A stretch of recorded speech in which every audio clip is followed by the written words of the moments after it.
Uyu ni Ronnie Coleman, umugabo wigeze kuba uwa mbere mu guterura ibiremereye ku isi, Mr Olympia inshuro 8 zikurikiranya. Ariko se wigeze wibaza icyabaye kuri uyu mugabo w'inzobere mu mitsi? Dore inkuru ibabaje kuri we. Ronnie Coleman yatwaraga ibiremereye birenze cyane, squat y'ibiro 365, deadlift y'ibiro 365. Imbaraga ze zari hejuru nk'iz'ikimasa. Ariko ibyo byose byamuhaye ingaruka zitandukanye.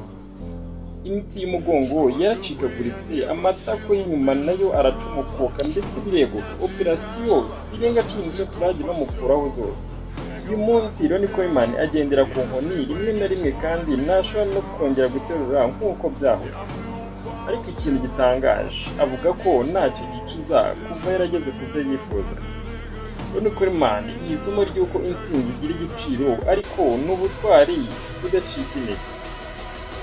Ese wowe ibi bintu urabyumva gute? Tubwiye muri comment uko ubona uyu mugabo.